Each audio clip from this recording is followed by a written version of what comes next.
Good evening and welcome to Moral Politics. I'm your host, Bill Olford. Matrix of control. That sounds ominous. However, it's true, according to my guest. Israel has leaped ahead in weapons, surveillance, and even architectural design to control a population. The occupied Palestinian territories has served as a laboratory to perfect these big brother security systems and techniques to control a population. That menacing technology is a major export to the United States. My guest, Jimmy Johnson, brings us a warning. Mr. Johnson is the international coordinator for the Israeli Committee Against Home Demolitions, headquartered in Jerusalem. He serves as the international coordinator, and he has researched Israel's industrial diplomacy military complex. It is a pleasure to welcome Jimmy Johnson to Moral Politics. Thank you, Bill. We mentioned it, the military-industrial diplomacy complex. How would you define that? Well, I would say that basically what we're looking at is kind of a new development in globalization with this. Dwight Eisenhower, 50-something years ago, was warning about the rise of a military-industrial complex in the United States, saying that this was a threat to the ongoings of politics and to real democracy in the United States. But that had more to do with the United States' own political economy. Now, Israel has its own relationships with the rest of the world, and so does Palestine, although greatly circumscribed by the occupation. But one of the developments we see in globalization is that the occupation itself has its own relationships with the rest of the world, and the way that the tools, techniques, and training of the occupation are being exported to various countries into other structures and systems of injustice and oppression. And that's what you're referring to as the matrix of control. The matrix of control we normally refer to as the interlocking systems of control over movement, control over population development, and other such controls that Israel uses over Palestinians. Right. Part of these do fit into what we're calling the export of the occupation. Interesting term, export of the occupation. Sure. Well, the matrix of control is basically because Israel plans on keeping permanent control over certain pieces of territory, especially around East Jerusalem and then in the Jordan Valley and a couple of other parts of the West Bank. But the problem that Israel faces... Despite all the external pressures on them to... Quite so. Sure. Well, this has been the plan since 1967. And what the problem that Israel runs into is that there are Palestinians there, and Palestinians are going to resist an attempt to annex this. And so what the matrix of control does, and it's an attempt to pacify the Palestinians. And when we're talking about exporting the occupation, we're talking about exporting this pacification, these techniques. So it's not all about violence. There really some clever insights have gone into this technology or techniques to pacify a population so that you can contain them. Sure. Well, I mean, it's kind of an evolutionary relationship in the sense that there was no wall in 1968. The construction of the West Bank wall only started in 2002. So as Palestinian resistance changes to the occupation, so does the tools and techniques that are being used to attempt to pacify the resistance, to pacify the Palestinians. And each time one of them changes, so does the other. And this is what we mean by a laboratory. I mean, the occupation was not designed as a laboratory, but it has in effect become one of counterinsurgency and urban warfare and surveillance and intelligence gathering. And with these being exported to other structures and systems of injustice, we see this to be potentially extremely dangerous. Now, I heard that the matrix of control has been likened to a very popular Asian game called Go. Can you explain that relationship?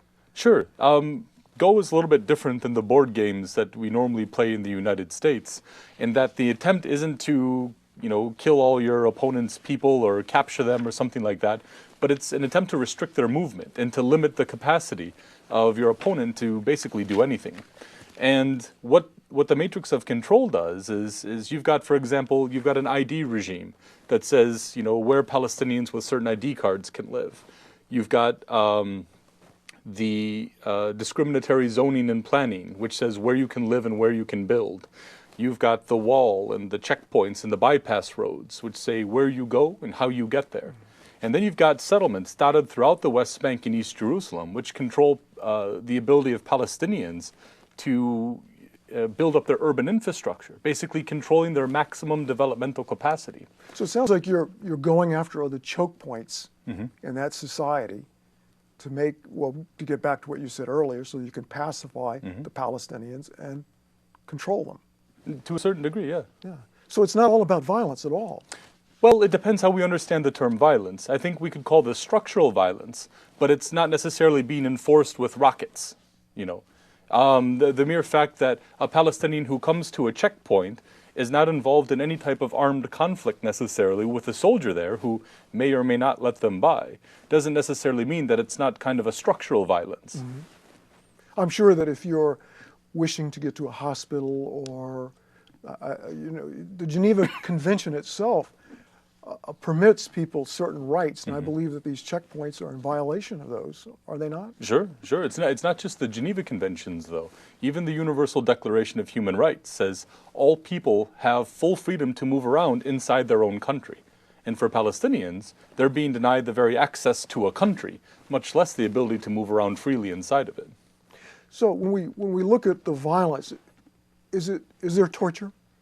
There is torture. The Convention on Torture is actually much broader than I think most people realize. In the United States, there's a debate about waterboarding and other things and whether this constitutes torture or not.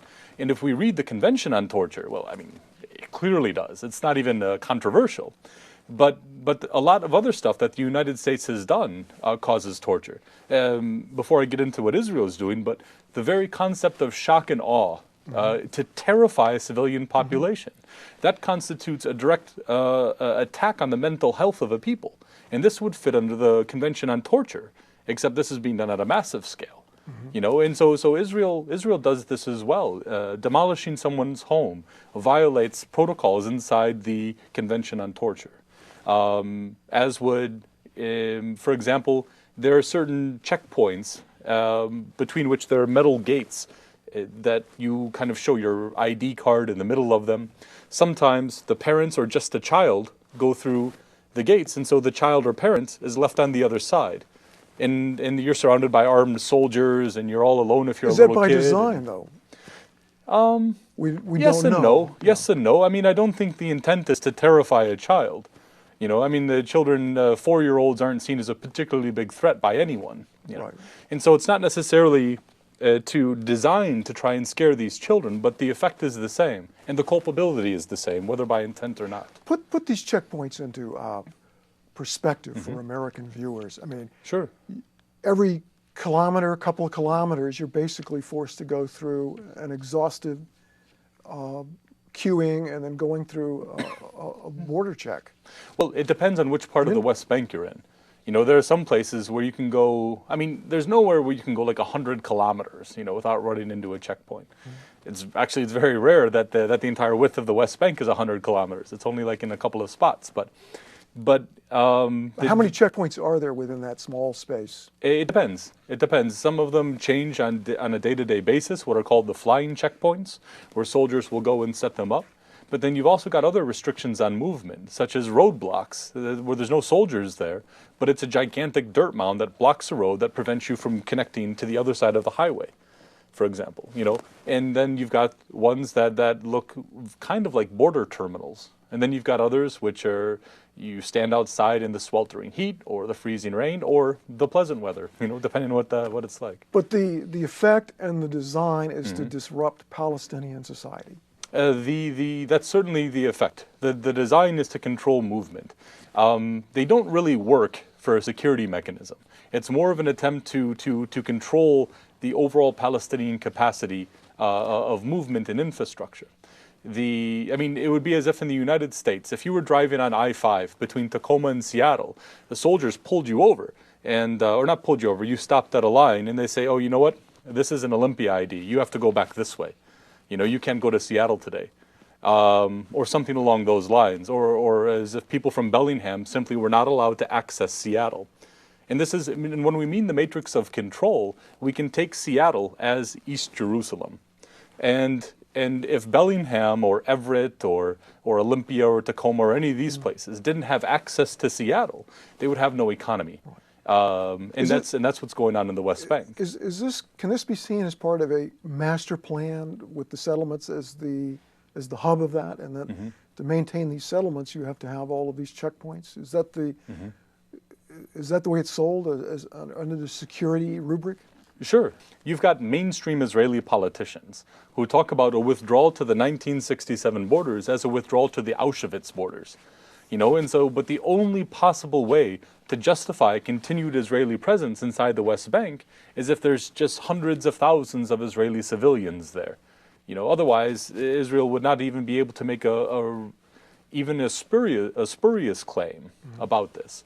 And as it is, of course, I mean, it doesn't mean that none of this is legal. It's all illegal, But it's but that's kind of the purpose behind it, is to maintain control over certain pieces of territory. Well, you mentioned earlier the demolition of homes, which is certainly, you're very familiar with, being the international coordinator for the Israeli Committee Against Home Demolitions, which is a human rights organization. Where does this fit in? Is this under the permitting rules that are intended to disrupt society for Palestinians? Well, there's a few different types of house demolitions. The rarest type, there's no intent to demolish the house even. The intent is to kill someone inside of it. Israel has a policy of extrajudicial executions by which wanted or suspected Palestinians... And their family? No, not normally. It's happened, but it's less common, But where wanted or suspected Palestinians, are summarily executed. And sometimes the way that this is done is by finding someone who's holed inside of a house, calling a bulldozer, and then collapsing the house on top of them. That's pretty rare, but it has happened. But about 62% or so of all house demolitions are during military operations, like the 4,200 houses demolished in Gaza in December and January a few months ago.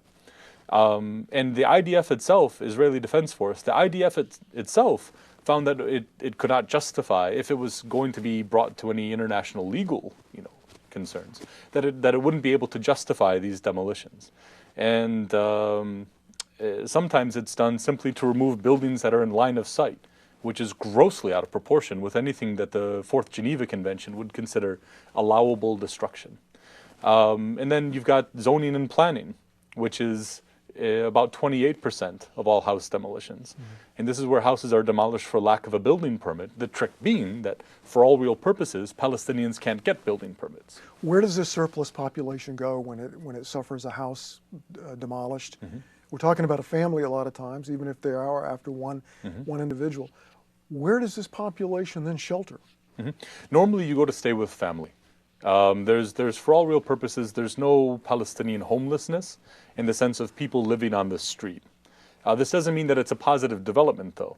A home is one of two basic things in a provider-dependent relationship, food and shelter. And so, for example, for small children who have their houses demolished, they lose the illusion of this provider-dependent relationship, and the organic this organic relationship between parent and child is torn apart. And children lose that illusion that they need to develop in a very healthy manner. And so it's even if you go stay with immediately, your family will take you in immediately. It won't even be a matter of hours, But even then, it doesn't mean that it's an okay response or that it is sufficient for the needs of the people. So we've got settlements, we've got home demolitions, we've got all of the permitting and checkpoints that are part of this matrix of control that basically are used to pacify and to contain the Palestinians in the occupied Palestinian territories. How do the courts play into this? The Israeli court system, generally speaking, is Palestinians have somewhat limited access to. But the very fact that the majority of these mechanisms of control are legal under Israeli law means that when you do get to the high court, you're going to lose eventually. It's and this gets to, I think, a really key part of what Zionism is, and it's the colonial aspect. When you have a foreign bureaucracy installed over a people whose community is organized differently. I mean, that's really the essence of colonialism. So you're equating Zionism to colonialism? How could you not? There are certainly differences. There are certainly differences in the sense that Zionism never had, a single foreign sponsor. Like there wasn't a Britain that sent pilgrims, to the United States. So there were countries that allowed it. Like it is part of the British colonial legacy. But part of the effort was to colonize Palestine, and that's the term that was used, is bringing a foreign system into a local land. Does the civil administration and the military commander within the occupied zones, the cantons, the Bantustans, do they operate with a kind of violence or an arbitrariness, caprice, or are they pretty level-headed and fair? It depends. It's on a case-by-case basis, really. It's the same way that, like, you can run into a soldier at a checkpoint, and they cannot say anything, and they'll just wait for you to pull out your ID card. Be very gruff, maybe push people around. And then you can have a soldier who gets on the bus and says, Boker Tov, good morning, could I see your IDs, please, and stuff like that. Right. It doesn't change the fact of what the checkpoint is, but individuals inside these systems can show a whole different range of human behavior. But basically, the Palestinians are under the rule, the thumb of a military commander and civil authorities. Yeah, absolutely. Okay. What is if we can now seg into another question, is what is the aftermath of Gaza? People in this country witnessed it. It was largely suppressed to the media, but a lot did get out. But I believe it was a 22-day, a lot of people called it a high-tech slaughter of caged and defenseless Palestinians. Is that a fair characterization of Gaza? Well, I would ask Palestinians how they would feel it should be characterized. It's kind of their choice in a way, in the sense that we also don't want to over-victimize Palestinians. Palestinians are more than victims. They have their own agency, they have their own political organizations, they have their own resistance movements.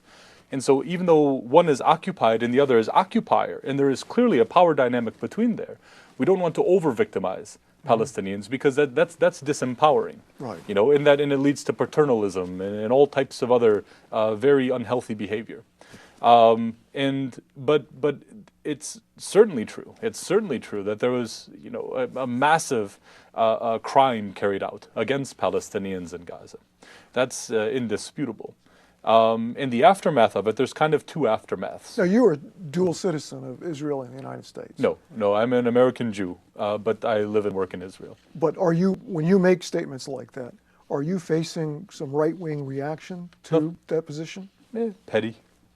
Nothing significant. So you can express that kind of belief that is contrary to the government line in Israel.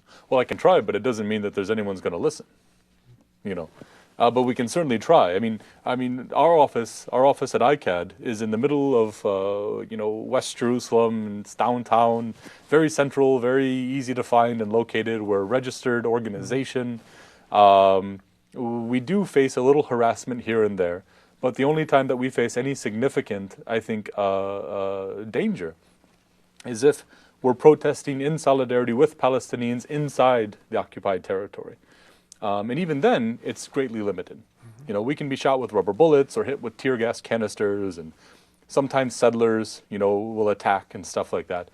But only if we purposefully put ourselves in that situation. The police, generally speaking, don't come for us. Although a few of my friends were arrested a couple of weeks ago who were doing anti-militarist work, who were inciting to refuse, was actually the charge, to refuse military service. But that's either a new development or an aberration.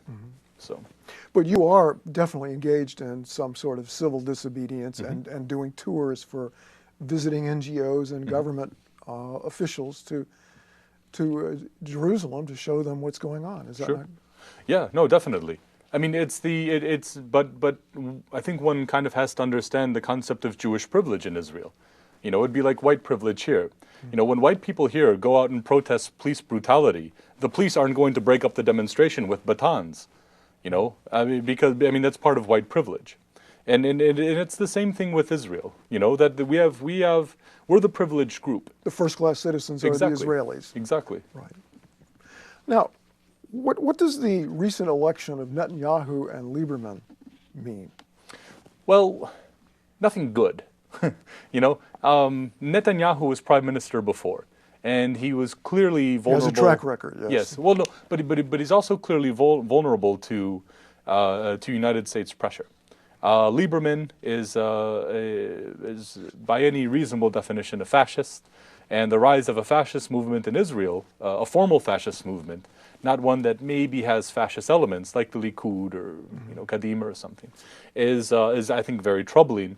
But nonetheless, Israel is.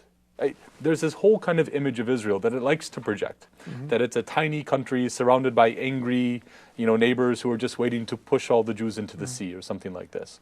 Part of this is true, and that's that it is a tiny country, and it has a relatively decent economy for its size, but it's not a rich country, and it has almost no manufacturing base, So what this means, though, is that no matter who's the prime minister, any Israeli policy towards Palestinians can be shifted with international pressure, because Israel needs these international relations, because that one part is correct. It is a tiny country. Mainly the United States can pressure Israel, but the United States is not. So that brings us to the question, why? Well, it's a few reasons. There's no just one easy answer. But generally speaking, the United States always supports the powerful country in conflicts. It is extremely rare that the United States is on the side of national liberation movements. Those rare occasions where it's happened, it was mostly during the Cold War, as in a direct attempt to try and stop Soviet engagement in certain areas, or in a couple of cases Chinese engagement. But once those resistance movements became useless, or they had run their course, the United States backed off, such as it stopped training Tibetan guerrillas in the 1950s, for Might example. the United States back off its support of Israel? Is that a possibility, you think, in the future? Well, it depends what you do and the viewers do. It's we're all historical agents in this, and we have the ability to try and change what our government is doing. Right. And so whether the United States stops supporting the occupation or whether it continues to support the occupation depends on a few things. One, what we do. Two, what foreign governments do and foreigners. The United States is quite weak right now relative to its superpower status, probably as weak as it's been since before World War II. And so vulnerable conditions are here by which the United States can be pressured in a way that it couldn't in the 1990s or the early part of this decade. Right. So let's conclude this for our viewers. They've heard about the matrix of control. They know that there's the possibility of the United States making some impact on Israel, but it's really up to us, the viewers, the people. What do you think is most important for somebody to do who cares about the situation? The Israeli-Palestinian conflict in particular. Sure. Well, I think one of the things that we can all do is find a way to make the occupation a local issue. There's various... Local for people right here in King County. Local for people right here in King County. What is there in Palestine that would speak to people here? I mean, you've got grape growers, you've got dock workers, you've got all types of things that you share with the Pacific Northwest. Tons of Palestinian students who are constantly under threat. Maybe these are the people that we should be doing outreach to, to try and make it a Pacific Northwest issue.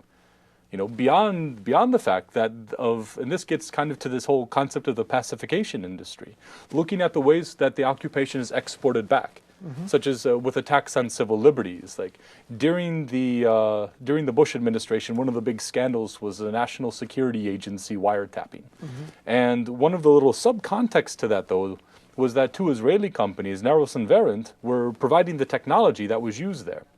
And this is a way that the occupation itself is exported directly back to the United States. And so if we can look at, who's being affected by the occupation and how it affects us in the United States, maybe that's something that we can bring home directly to King County. So this military-industrial diplomacy complex that is forming in Israel, their major export, is thwarting real diplomacy because some people are making money on it. As long as they can make money on it, there's a power elite that is stopping all the war crimes from... Sure. Well, there's a power elite for sure. Yeah, no, there's a power elite for sure. But it's not strictly an economic equation either. A lot of the expansion of the settlements was done out of militarism and militaristic paranoia. The largest Israeli arms companies today, or at least the 3 of the 4 largest, are national companies. They're not private companies, and so the profit motive is there because I think they want to be privatized, but it's not the driving force behind it. And the dollar value for exporting these tools of the occupation is relatively small compared to what it is for a missile system or an Air Force jet. It's more of of kind of a protecting a system of power, generally speaking, although this one isn't totally economic.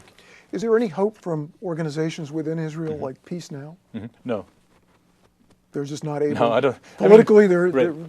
they're weak. Yeah, I mean, we can make political differences between the various groups involved in the Israeli peace movement. But if you go from one to the next, one of the things that we'll find is that we've tried creative street demonstrations. We've taken out ads in newspapers, hired public relations agencies, all types of stuff, lobbying government. And the occupation's gotten worse over the past 41 years. It hasn't gotten better. And so inside the country, although I don't think that we should write ourselves off or write our own work off, but inside the country, we failed.